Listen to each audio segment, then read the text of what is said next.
Hello everyone! You're listening to Relaxing Stories where I share calm, soothing tales to help you sleep peacefully. So before you drift off, go ahead and like the video and subscribe to the channel. Also, I'm curious, where are you watching from and what time is it right now? Let me know in the comments, I love hearing from you.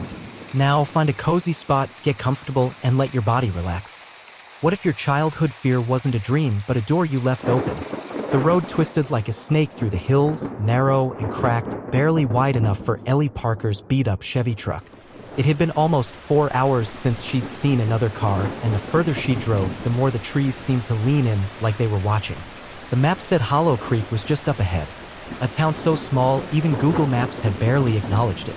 Just a dot in the hills, a forgotten speck off Route 9. But that's where the house was. The one her grandfather left her when he died. She hadn't been back since she was 10. Ellie glanced at the faded post-it stuck to her dashboard. Her own handwriting read, "Don't arrive after dark." A weird thing for someone to write to themselves, but she'd scribbled it down after her last phone call with Grandpa Harold. It echoed in her mind. "Ellie, listen to me. You want the house? Fine, but don't go at night. Ever." She'd laughed back then, called him dramatic, said he'd been out in the woods too long, but the old man hadn't laughed with her. Now, with the sky bleeding orange and purple behind the hills, she wasn't laughing either. A wooden sign came into view at the side of the road. Faded white letters barely visible in the dusk. Hollow Creek, 3 miles. The engine groaned as she pressed on. A light drizzle began, soft as a whisper, and the trees swayed against the gray sky. Ellie turned the wipers on low, watching the rhythm hypnotize her for a minute. As she crested the next hill, the town appeared below like something out of a photograph from the 1940s. Small, quiet, still. Main Street was 2 blocks long, just like she remembered. The diner still had its rusted neon sign, one of the letters flickering. The post office had bars over the windows now. The church at the end of the road had one broken steeple, like something had tried to tear it off. And just past that, the dirt road that led to Grandpa Harold's place. Ellie turned onto it, tires crunching over gravel and wet leaves. She could already feel the temperature drop as the trees thickened. The house came into view a moment later. It stood at the edge of the woods, hunched and peeling like it had been waiting for her. The porch was sagging. One shutter hung loose by a single hinge. The swing creaked, though there was no wind. She cut the engine and sat there for a moment, staring up at the dark windows. She didn't know what she expected to feel. Nostalgia, maybe? Sadness. But instead, all she felt was that gnawing weight in her chest. Like something had followed her the last few miles. She got out, grabbed her bag, and stepped onto the porch. Every board groaned like it hated being stepped on. She pulled up the mat. The key was still there. Inside, it smelled like dust, rain, and something sweet and rotting. Maybe a dead mouse in the walls. Or maybe. No, don't think like that. She flicked the light switch by the door. Nothing. She sighed and pulled out her flashlight. Its beam lit the long hallway ahead, old wallpaper, a mirror covered with a sheet, doors closed tight on both sides. The silence was heavy. Then she heard it. Faint. A slow creak from upstairs, like footsteps on an old floorboard. Ellie swallowed hard. "Just the house settling," she whispered. But deep down, she wasn't sure the house ever stopped watching. Ellie stood in the hallway, the flashlight beam dancing across dusty picture frames and warped floorboards. The air felt different here, heavier somehow. Like the house didn't just hold the past, but wore it like a second skin. The staircase loomed to her left, wide and old, with a banister that had seen better decades. At the top, darkness gathered like it was waiting. She turned to the mirror again. It was tall, set into the wall with an ornate wooden frame, oak, carved with little swirls and ivy patterns. Someone had covered it with a yellowed bedsheet, pinned down tight at all 4 corners. Ellie stepped closer. She hadn't remembered it being this big, or this cold. She hesitated, then peeled back one corner. The sheet fell in a slow flutter. She stared. Just her reflection stared back, pale from the long drive, red hair pulled into a loose ponytail, a tired look in her green eyes she didn't recognize. But something about the mirror was off. The reflection was crisp, too crisp. The lighting behind her didn't quite match what she felt on her skin. It was like watching a version of herself from a few seconds ago. A lag, maybe. Her hand twitched. In the reflection, it twitched a beat late. She stepped back. "Okay," she whispered to herself. "You're tired. That's all." She covered the mirror again, trying to ignore how her fingers trembled. Then she headed upstairs. The second floor smelled like dust and mothballs. Everything was still the way she remembered. The hallway ended in her old bedroom, the one with faded green walls and a view of the woods. Grandpa's room was at the far end. The door was shut. She opened her own door slowly. The hinges let out a low groan, like they hadn't moved in years. The bed was made. She blinked. That didn't make sense. She hadn't hired anyone to clean. The bedspread was tucked tight. A small pillow fluffed at the head. A glass of water sat on the nightstand beside a folded quilt. She walked over and touched the glass. Cold. Beads of condensation rolled down the sides. That unease tightened in her chest again. Was someone still living here? No, that was crazy. The place had been abandoned since Harold died. The sheriff even called her after the body was found. Said it looked like he'd been gone a week before anyone noticed. So how was the water still cold? She sat on the edge of the bed, trying to steady her breathing. The room felt warmer than the rest of the house, almost comfortable. She glanced around, posters still on the walls. Her old desk, covered in doodles and scratches. Even the stuffed raccoon she used to sleep with, Mr. Buttons, sat on the shelf like he'd been waiting for her. She picked him up. Dust puffed off his fur. A creak came from the hallway.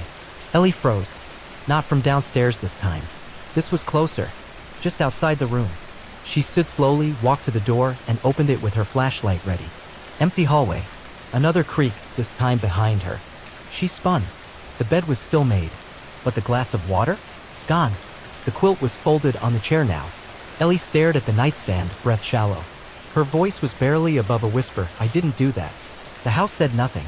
She stepped into the hall again, moved toward Grandpa's room. The door was closed, but not tight. Just a crack of darkness showing beneath it. She raised her hand to knock. Paused. Why would she knock? She opened the door. The room smelled of pipe smoke and old books. The bed was stripped bare. The closet door was open, inside just an empty coat hanger and a dusty shoebox. A journal sat on the nightstand, thick and worn, a ribbon marking the last page he'd read. She walked over and opened it. His handwriting was shaky, uneven. It's back. I see it in the mirror. Not me, not fully. The face looks like mine, but the eyes don't belong to anyone living. Another entry below it. If Ellie ever comes here, God help her. Don't let her sleep in the house. Don't let her look too long. Mirrors lie. She shut the book. A slow tap echoed from downstairs. Like fingernails on glass. Once. Then again. And again. She turned toward the hallway, flashlight trembling in her hand. And the house held its breath. The tapping stopped the moment Ellie stepped into the hallway. She stood there, holding her breath, flashlight aimed down the stairs. The beam flickered slightly, catching motes of dust in the air. Everything was still again. Too still. She tried to reason with herself. Maybe the old pipes were knocking. Maybe a tree branch scraped the window. Maybe the journal entries were the ramblings of a man who'd been alone too long. But none of that explained the water glass. Or the mirror. She went back to her room and locked the door. Not because she thought it would help, but because it gave her something to do. She slid the desk chair under the knob too, just like she used to as a kid. She laid down, fully clothed, flashlight still in her hand. The bed creaked beneath her, and the room felt colder now, like something had passed through it in her absence. The wind picked up outside. A low whistle through the window frame. Branches rustled, leaves skittered along the roof. Somewhere out in the dark, an owl hooted once. Then silence again. Ellie closed her eyes. But sleep didn't come. Because in her mind, she saw the reflection again. The one in the mirror. It looked like her. Moved like her. But it wasn't her. The way its mouth had twitched just a second too late. The way its eyes had stared back just a little too hard. She opened her eyes. Rolled onto her side. The flashlight beam landed across the room and hit something that shouldn't have been there. A figure. Not standing. Sitting. In the corner.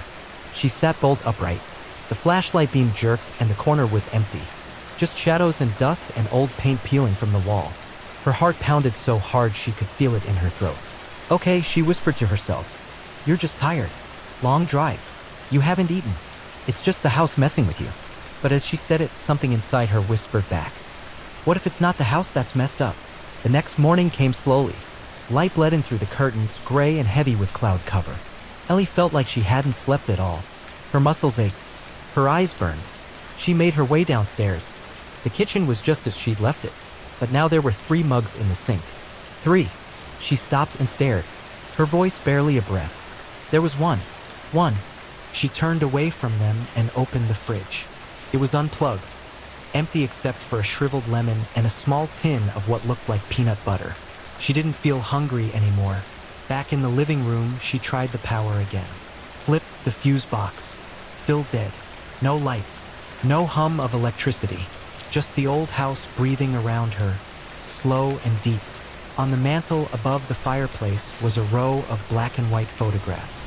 Her grandfather as a young man, her grandmother serious in every frame. Ellie had never known her. She died before Ellie was born, but the woman's eyes seemed to follow her from every angle. There was another picture, too, one she didn't remember. It showed the front of the house from the outside. A man stood on the porch, wearing clothes that looked almost turn of the century. Long coat, wide-brimmed hat. The weird thing, there was no face, not blurred, not scratched out, just a blank space where the man's features should be. She picked it up, flipped it over.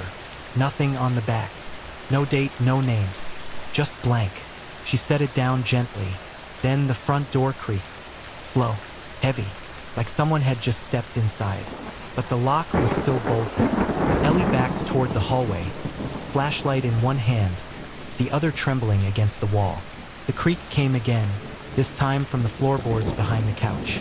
She stepped forward and leaned over to look. Nothing there, but the couch cushion was dented, like someone had just stood up. The flashlight flickered again, once, twice, then it went out completely. Ellie stood frozen in the dark, and in that silence, so deep she could hear her own heartbeat. She heard a voice whisper in her ear, a man's voice, old, breathless. You looked too long. Ellie stumbled backward, heart hammering against her ribs. The flashlight blinked back on, weak, flickering, and lit up an empty room. No man, no figure, nothing behind the couch. Just dust and air and shadows that shifted like they had a mind of their own. She ran her hand through her hair, trying to push the cold sweat off her neck. Okay, she whispered, voice shaky. You need to get out of the house. Clear your head. Get some air. Outside. That made sense. She grabbed her keys from the kitchen table and stepped out onto the porch. The air was sharp with the smell of wet pine and moss. Morning light fought its way through a blanket of low clouds. The woods beyond the backyard loomed tall and close, far closer than she remembered. She used to play out there. When she was little. Before her mom left. Before her grandpa stopped smiling so much. She made her way down the porch steps, boots crunching over dead leaves and soft earth. The trees stood still, like soldiers, all facing the same direction. Wind whistled between them, but the branches didn't move. It wasn't right. Ellie walked down the narrow path toward the edge of the woods. A rusted swing set sat half-buried in vines. The swings moved gently in opposite directions, though the air was perfectly still. She turned away. Something told her not to look too long. She wasn't ready to go into the forest, not yet. Instead, she circled back toward the house, walking along the side yard where tall weeds brushed her knees. A broken cellar door jutted out from the ground near the back. One of the hinges hung loose, and the wood was swollen with age and moisture. She paused. She didn't remember there being a cellar. Kneeling down, she tugged the door open with effort. It groaned like a wounded animal. A damp, earthy smell wafted up from the stairs, dirt and old stone, mildew, and something faintly metallic. She clicked on the flashlight again. It flickered, then steadied. One step, then another. The basement was unfinished. Stone walls, a dirt floor, and wooden beams overhead thick with cobwebs. An old workbench sat against one wall, its surface littered with broken tools, screws, and something that looked like a leather-bound ledger. But what caught her eye was the trapdoor. It sat near the far wall, square, with iron hinges covered in a thick layer of dust. She walked over, crouched beside it, and brushed it off. Etched into the wood, in deep scratch marks, were 3 words. Don't look in. Her stomach turned. She stood up too quickly and banged her head on a hanging beam. The flashlight slipped from her hand and hit the dirt with a thud. The beam rolled across the ground, pointing directly at the trapdoor. From underneath it, something knocked. Once. Twice. Then silence. Ellie froze. She leaned down slowly, knees shaking, pressed her ear to the wood. Nothing. Then, so faint she wasn't sure she heard it at all, as something whispered from underneath. Let me out. She bolted. Back up the stairs, through the cellar door, slamming it shut behind her. Her breathing came in gasps now, sharp and panicked. She bent over with her hands on her knees, trying not to throw up. This house was wrong. It wasn't just haunted. It was alive. Thinking. Watching. She needed help. She ran back inside and pulled out her phone. No signal. No bars. No data. Just a black screen with the time blinking 3:33 a.m. But it was daylight outside. She turned to the old rotary phone in the hallway, half laughing. Worth a try, right? She picked up the receiver. A soft crackle. Then a voice. Familiar. Distant. Faint as whine through dead leaves. Ellie. She froze. Don't look in the mirror again. She dropped the phone. The mirror at the end of the hallway, the one she'd covered last night, was uncovered. She hadn't touched it. And in it, her reflection stood completely still. But Ellie was trembling. The mirror at the end of the hallway was uncovered. Ellie hadn't touched it. She remembered folding the sheet over the glass, tucking it tight in all four corners. But now it hung loosely off one side, barely clinging to the frame. The rest of it pooled on the floor like a dead thing. She stared. Her reflection stared back. Same face. Same clothes. Same hair. But it didn't move. Not when she took a breath. Not when she shifted her weight from one foot to the other. It just stood there rigid, like a photograph waiting to blink. She took a step forward.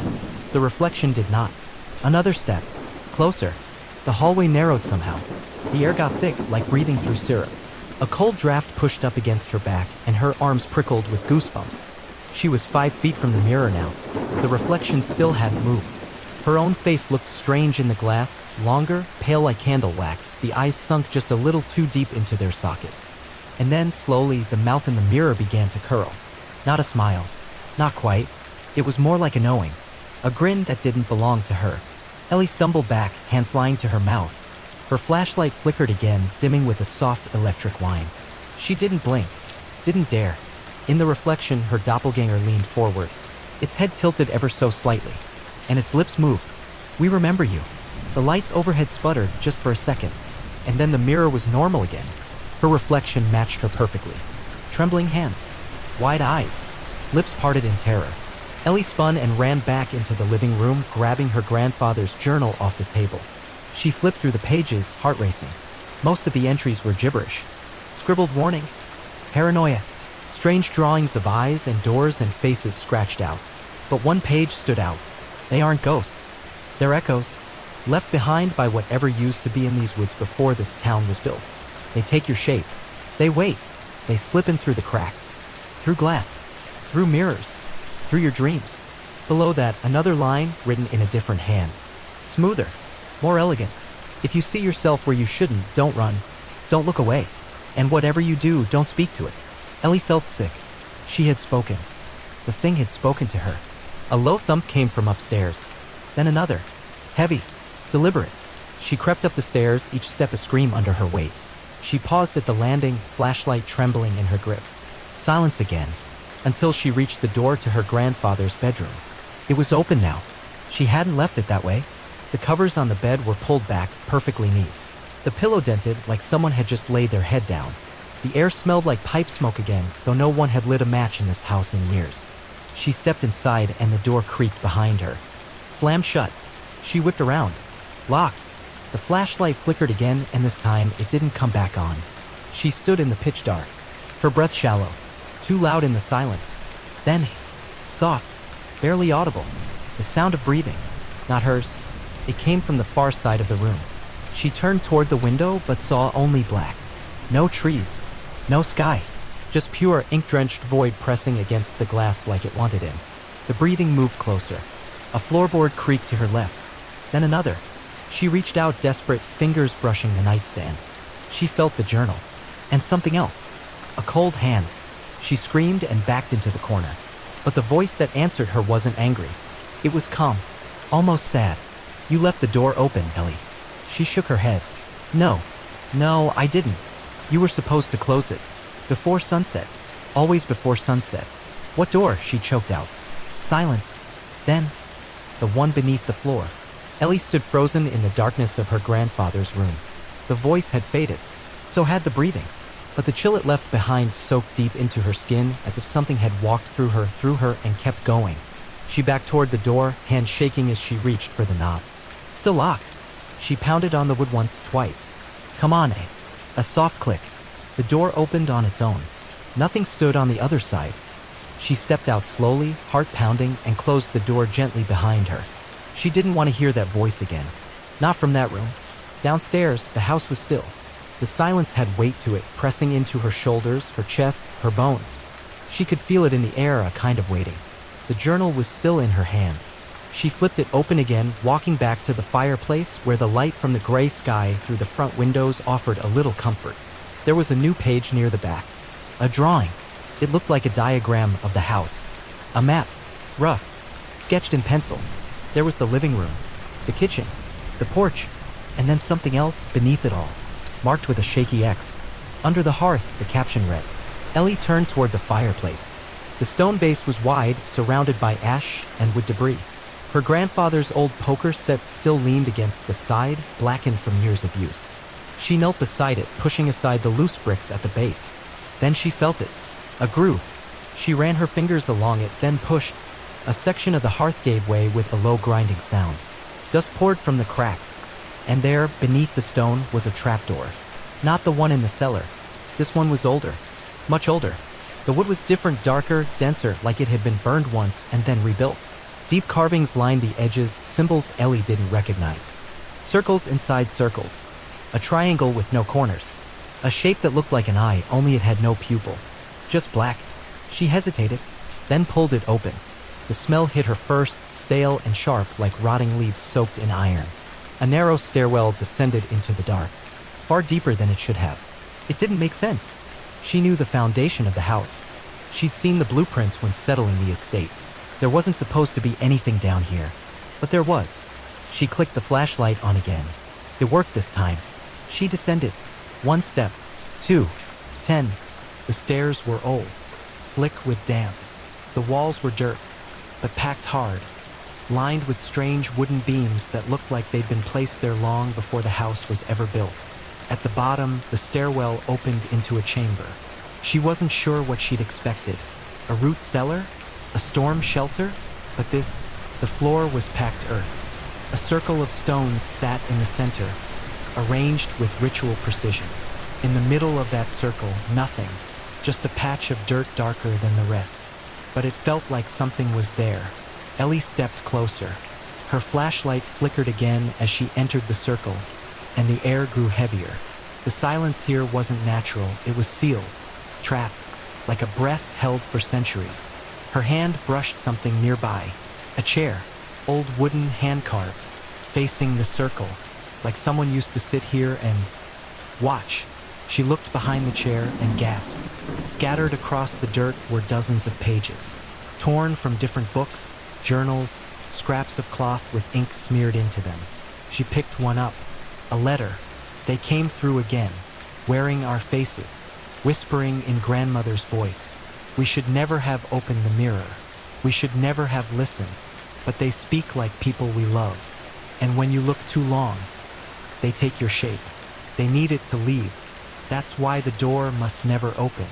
That's why someone must always stay to watch. Ellie's stomach turned. She stepped back toward the stairwell, but her foot caught on something buried in the dirt.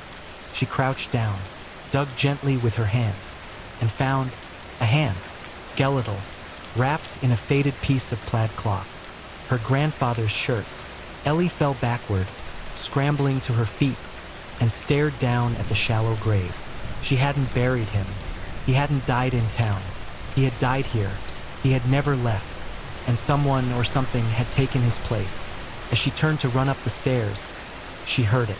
Behind her, from inside the circle, the sound of dirt shifting, moving, breathing, then a whisper just like before. But this time, it came from her own voice. You're already too late. Ellie ran. She didn't remember climbing the stairs or slamming the trapdoor shut behind her. She didn't remember moving the bricks back over the hearth. But somehow they were there again. Her hands were shaking, filthy with dirt and dried blood. Her chest ached from holding in screams she couldn't afford to let out.